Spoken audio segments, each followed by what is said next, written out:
heart of the place is one straight street, dominated at its southeastern end by the town hall, nowadays the site of a busy weekly market. From here, the road climbs northwest to become the high road to Scotland.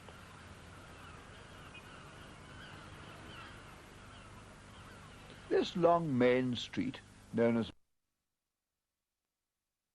is crossed at its far end by the fortifications of what until 1964 had always been a garrison town. Marygate at this point becomes Castlegate, with Walkergate nearby. I often used to wonder why so many streets in the northeast, you'll find a lot in Yorkshire too, end in gate. It has no connection with gating. It's simply the English form of the Old Norse word gata, meaning a road or street.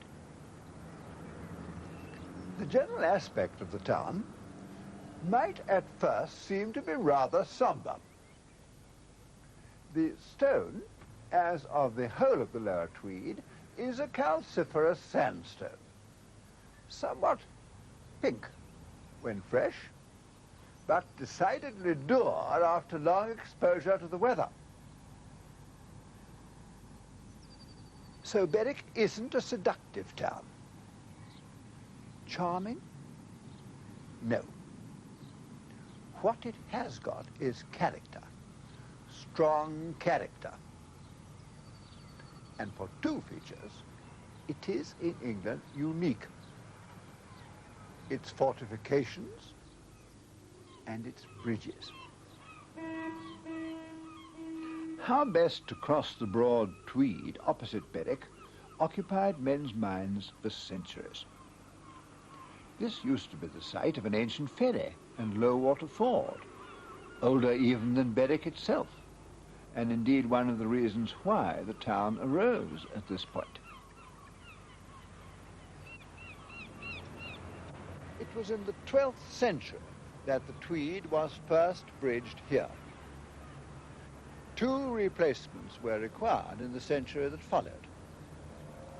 The first two bridges were of timber, the third of stone. But it was to no avail. This is a river liable to tremendous flooding. In 1294, after a life of only 9 years, the stone bridge was swept away.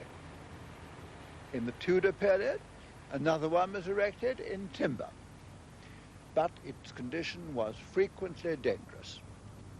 In 1603, James I, journeying to London, strongly objected to it and decreed that another stone bridge must be erected. Well, here it is. It took 23 years to build and was finished in 1634.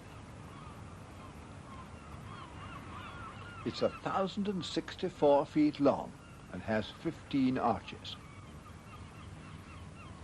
Both the arches and the intervening piers are of varying sizes. The channel here is at its deepest close to the Berwick shore.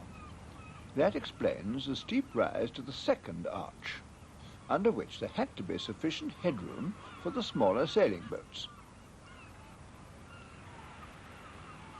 But to enjoy these bridges to the full, we must take to the water.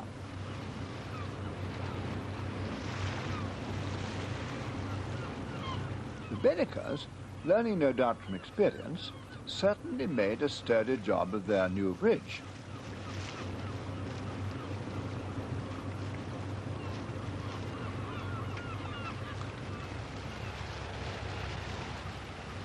Constructed of the local sandstone, it has stood here for 350 years, can still shoulder enormously heavy loads, and has never been carried away by floods.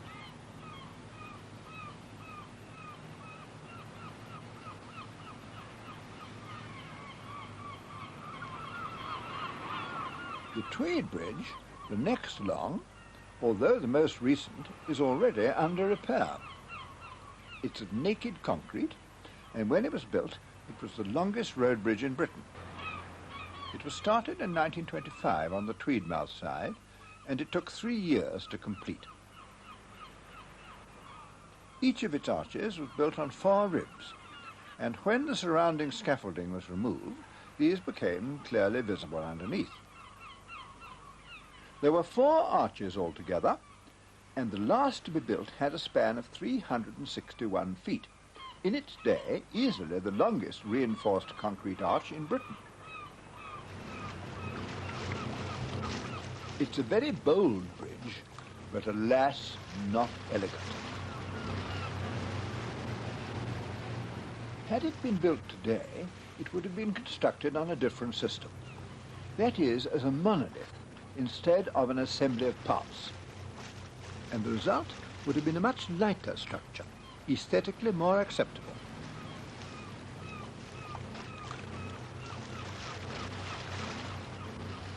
And now, ahead of us, is one of the great thrills of English railway engineering, the Royal Border Bridge, with no fewer than 28 splendid arches.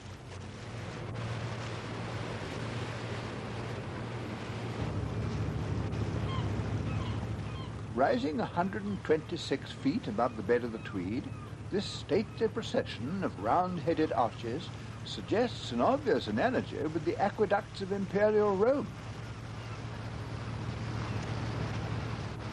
The piers are of stone, but the arches are of brick, and only faced with stone. The brick is easily visible as we pass underneath.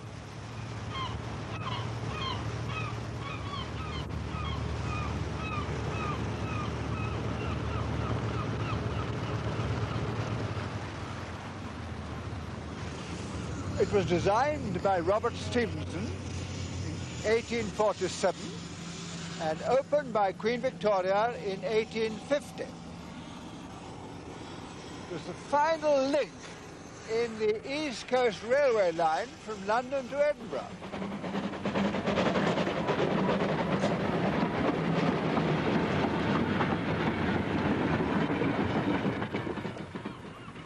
"2,000 men helped to build it. It's easily the longest bridge of the 3, 2,152 feet, or just over 2/5 of a mile.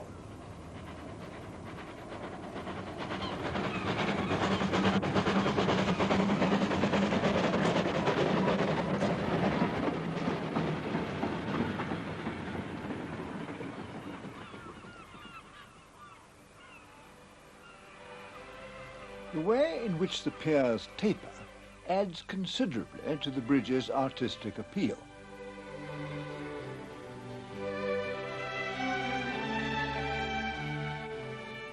But the real visual excitement comes from its long, sweeping curve.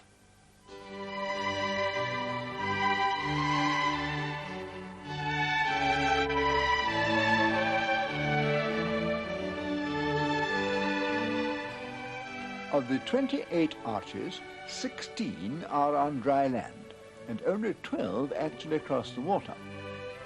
The central pier stands firmly on the southern bank.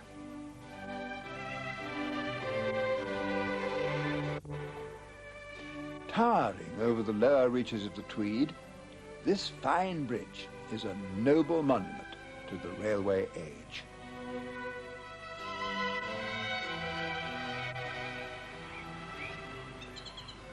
But memorable as are the bridges, there's no other town in England that can compare with Berwick in the extent of its fortifications. The earliest of these is the castle, built by Edward I in 1297 during one of the spells when the town was in the hands of the English. It survived for several centuries, and as this engraving after Turner shows, it completely dominated the surrounding terrain.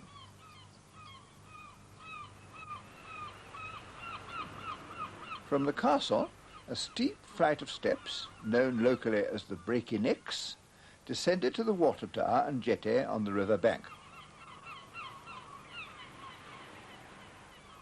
The remains of the Breaky Necks, still visible today, are protected on the outer side by a huge defence known as the White Wall. This was almost destroyed in 1720 when workmen wanted to reuse the stone for the construction of the new barracks and were only halted at the 12th hour. The castle, though, sited as it was on top of the hill right in the path of the advancing railway, was a good deal less fortunate.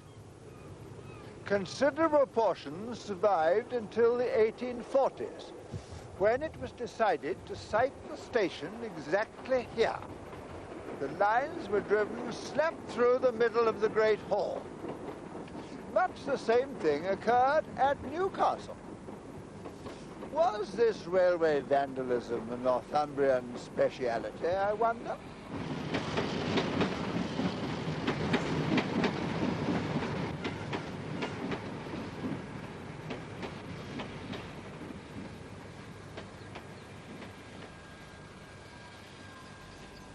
Apart from the remains of the castle and the White Wall, there isn't much to be seen now of the medieval fortifications.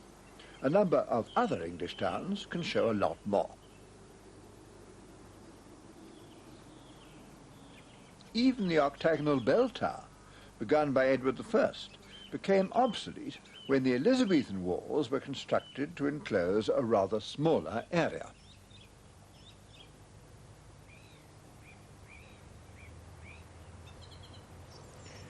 The size and scale of the new fortifications are a sure indication that the English still did not feel secure. And about 1560, there was indeed a real danger of another invasion from Scotland, to be helped this time from France. So Queen Elizabeth decided to construct much stronger fortifications than had existed hitherto on an entirely new plan devised in Italy. The first place to use this new system was Lucca in Tuscany in 1505. Verona followed in 1523 and Antwerp in 1545. In England, there was and is nothing in the least like them.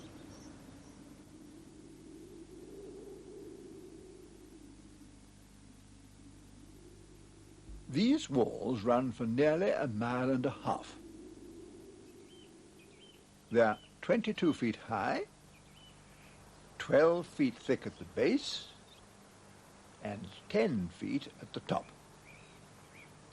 Principally rubble, they're faced externally with ashlar stone, which was brought from the two big quarries, both long disused, on the cliffs nearby. But the particular strength of these walls lay in the design of the bastions. Instead of being semicircular or square, as they would have been in the Middle Ages, they project from the walls like giant arrowheads, with platforms on which guns were mounted, facing the attacker. Each bastion was connected to the main walls by a thick strip known as a collar, and the deep rectangular recesses formed between the walls, the collars, and the bastions were called flankers. They were also provided with guns, and these fired parallel with the main walls. These guns in the flankers, supplementing those actually on the bastions, ensured that every inch of the walls was enfiladed, that's to say, protected by sweeping fire.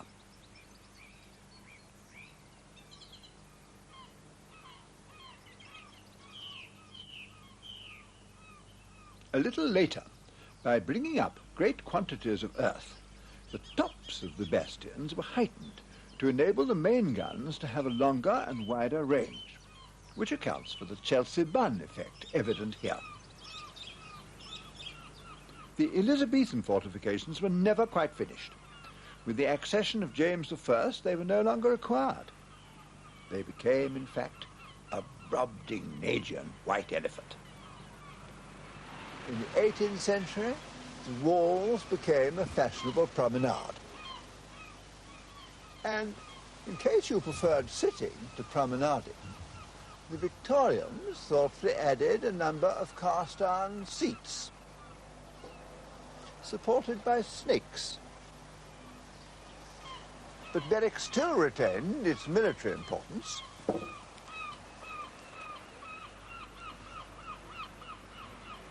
It was a garrison town, full of soldiers, which the citizens didn't at all appreciate having billeted upon them.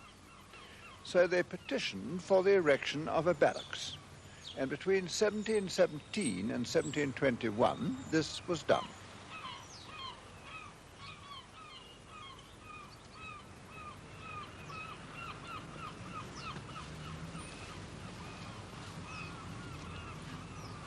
These were the earliest barracks to be built in Britain, and there was accommodation for nearly 600 men. The basic material is brick. Over 1 million bricks were made with clay brought from across the river. But all the buildings were faced with stone, local stone, some of it pillaged from the castle.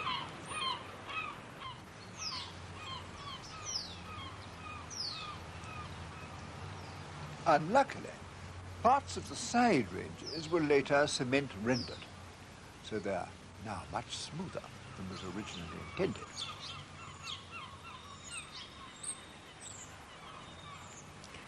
These barracks are often said to have been designed by Sir John Vanbrugh, the architect of Blenheim, but for this there is no documentary evidence. All that can be said is that he was in Northumberland at least once during the building period, and that the style is fairly like his. This is best seen in the gateway, with its touch of swagger and strong personality. Today, though, these vast barracks, empty since 1965 and with no obvious alternative use, present quite a problem for Berwick. Close to the barracks is a curious and unexpected building, the parish church. Unexpected because of its date. It was finished in 1652. Curious because of its architectural style. Very few churches were built during the Commonwealth, and this one has neither tower nor spire. The reason, so it's always said, is because Cromwell just didn't like bells. An embryonic version of the so-called Venetian window, which became so popular in Britain in the 18th century, is much in evidence. When Holy Trinity did acquire a set of bells, they had to be hung down the road in the tower of the town hall. This building is no masterpiece, but it is without doubt the most prominent in Berwick, and it's plumb in the centre of the walled town. It was erected in the 1750s, and its most attractive feature is without doubt its steeple.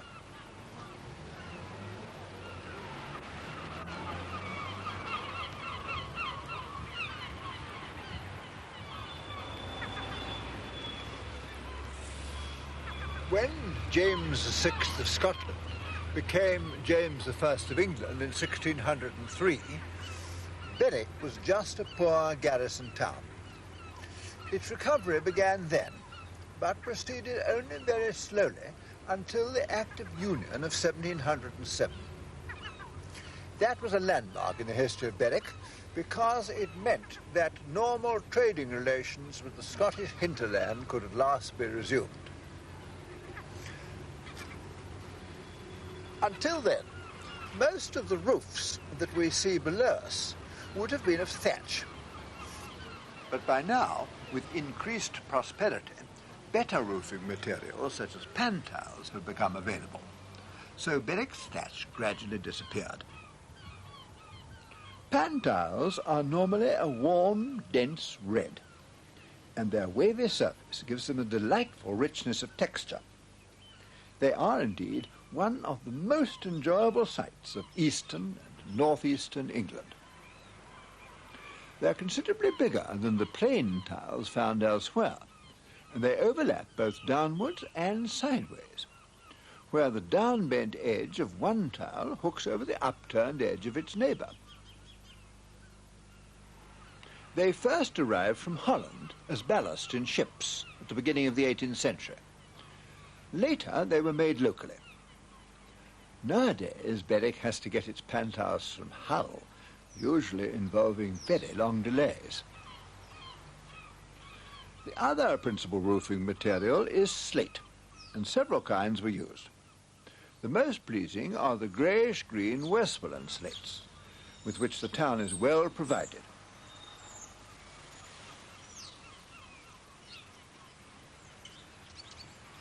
Others, mostly of 19th century date, include very dark Scottish slate from Ballachulish and purplish Welsh slate from Portmalloch.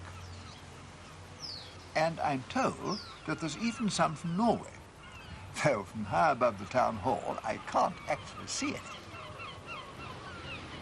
The town hall's octagonal cupola is a great feature of Berwick's skyline.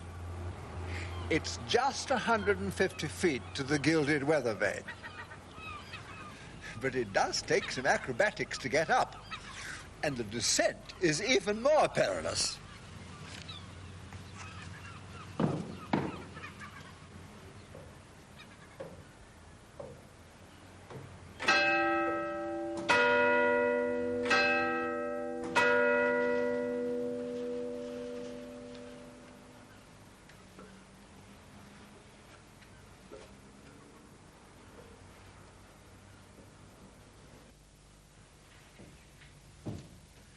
The top floor of the main building formerly housed the town jail. It was last used in 1922.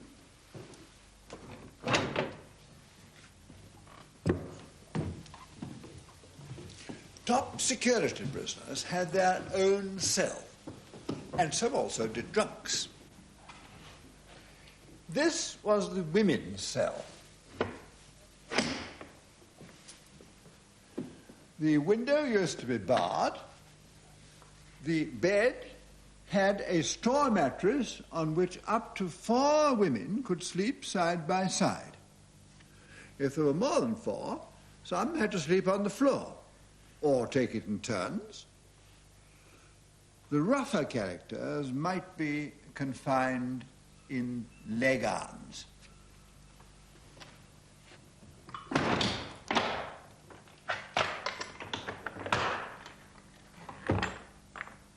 All safely tucked up for the night.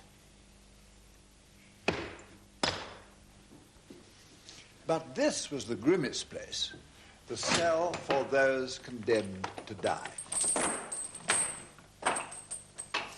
The last occupant was one Grace Griffin in 1823. Although protesting her innocence to the end, she was convicted of having murdered her husband and led off from here to the gallows on a hill just above the station. Justice, blindfolded as a symbol of the law's impartiality, presides over the pleasant Georgian room below that is now the council chamber.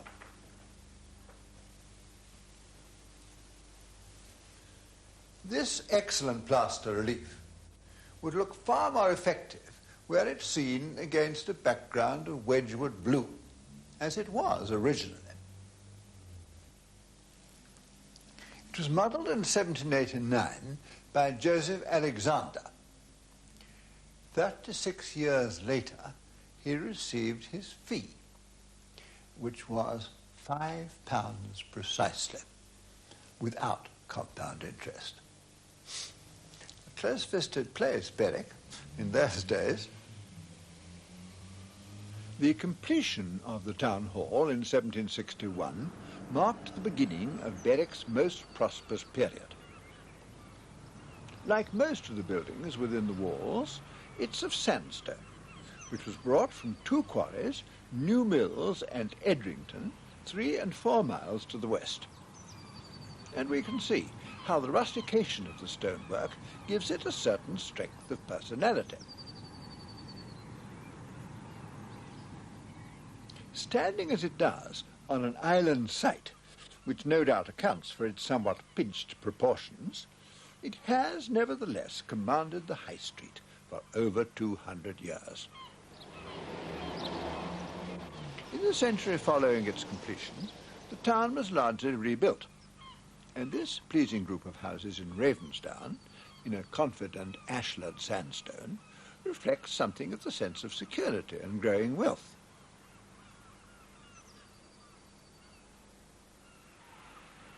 The town flourished at this time mainly because of its good natural harbour. Through here passed all the products of the fertile land of the Tweed Basin: beef cattle, hides, eggs, butter, and plenty of fish, especially salmon.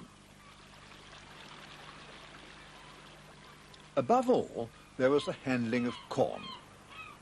And just behind the quay walls, we can still find huge 18th century granaries, covered nowadays in moss and lichen. By the beginning of the 19th century, Berwick was one of the chief ports in England for the shipment of grain. But with the arrival of the railway, the produce of the Tweed Basin no longer had to travel by ship to find its markets. So, by 1875, the great days were over. Murray's Handbook for Travellers in Scotland of that year wrote with some justification, "The town is best seen from the railway and is not worth entering." For much of the present century, Berwick did undeniably look rather down at heel. Handsome houses could be treated with ruthless disrespect. The quayside in particular was in a very shabby state. But since 1971, a remarkable transformation has taken place.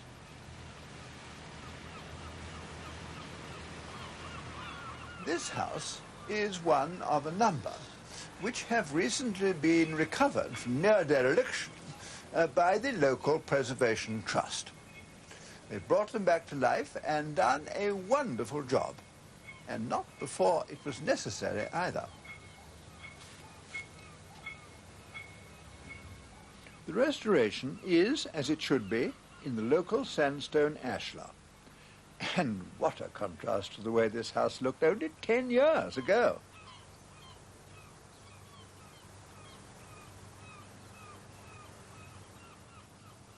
Next door, they've renovated a fine cast lead fanlight inside the vestibule, and there's another outside.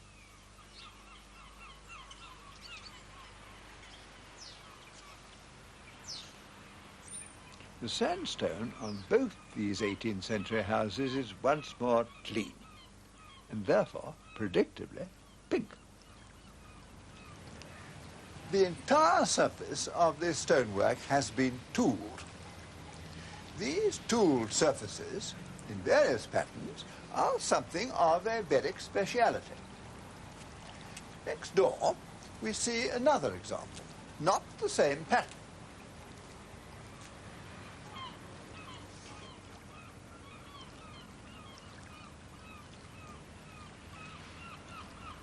Further along the quay walls is the custom house, a bit Adam-like in character.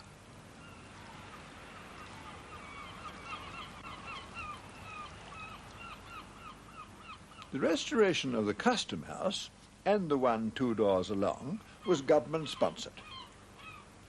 Here we see different tooling again. There are a number of tooled houses in Berwick. Indeed, I know of no other town which has so many. And freak of freaks, there's even one done in plaster. But here on the waterfront, the decorative effect is, I think, just right, and these restored buildings make quite a handsome group.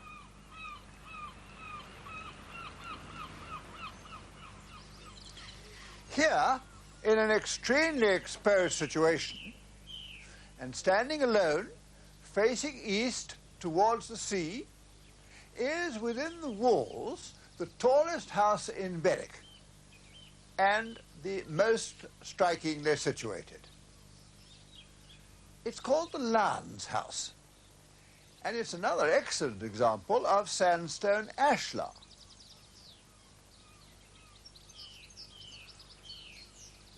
Here, too, the stone isn't a bit dour.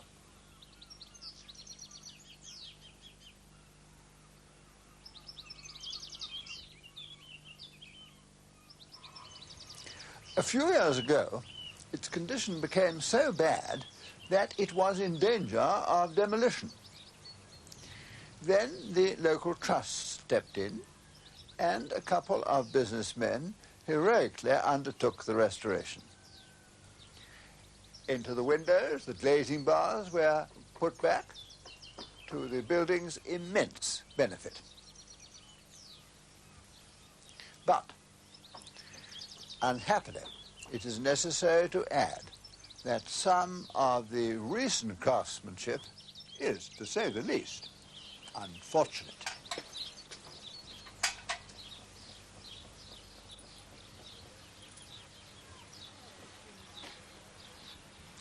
Just look at this repointing, with the mortar splonged over the edges of the fine sandstone blocks like that. It's really most distressing. How can any man, with the example of the good pointing before his very eyes, botch his work like that?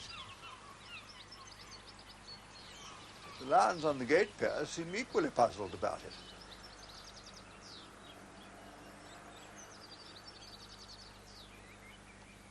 For sighting, the Lands House has only one rival, which is Wellington Terrace, a group of 3 houses looking nearly due south across the water.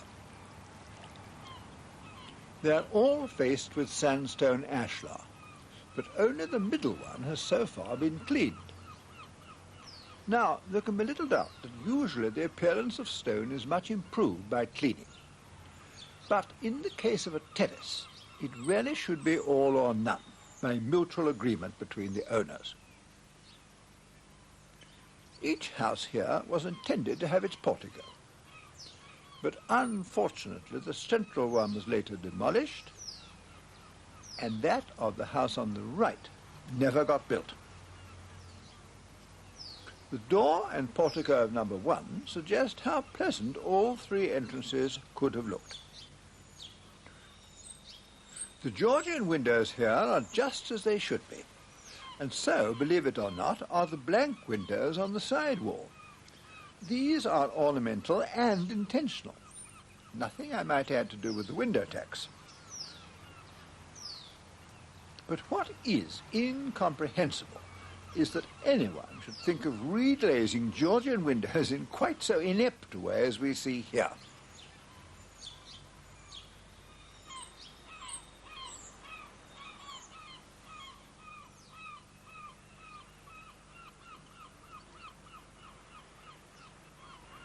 Still, the cast-iron railings are really quite good.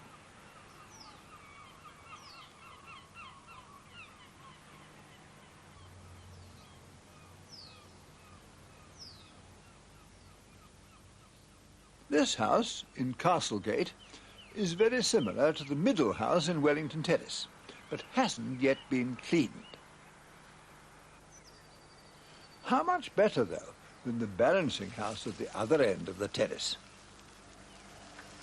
The painting of the stonework here, with the rest of the long terrace unpainted, can only be described as architectural bad manners.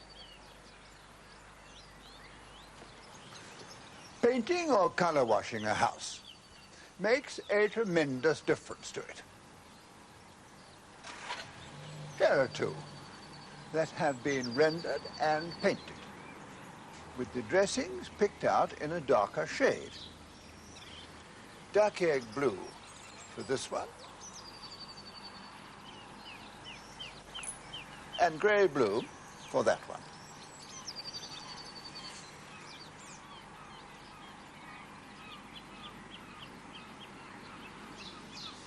Where the masonry is good, to apply colour can be a very questionable practice, aesthetically.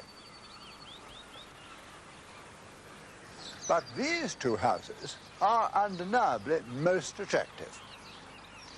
Berwick has plenty of other examples, not all equally successful. Here are a few, by an odd coincidence, all hotels.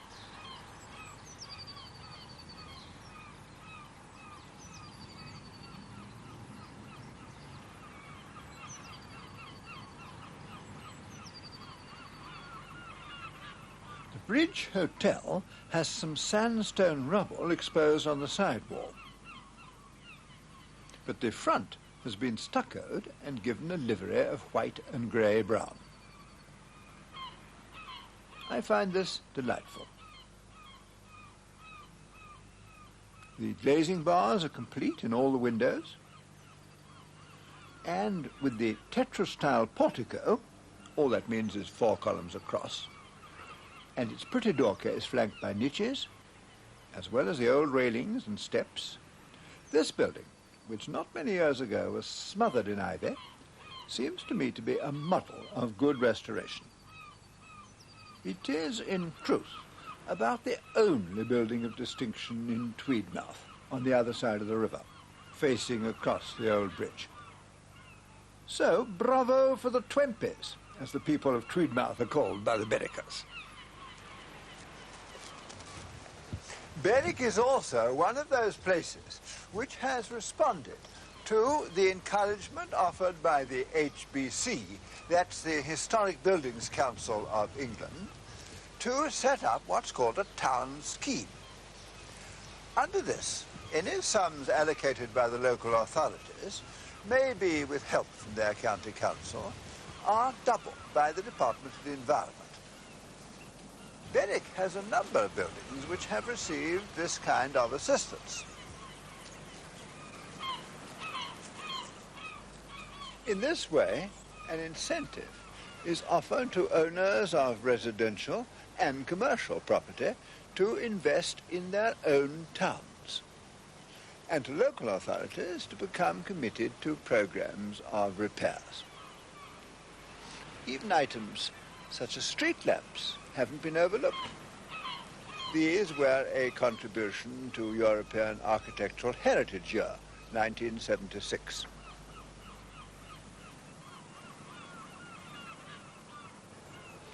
It has been recognized that for much of its future prosperity, Berwick has now to look to tourism.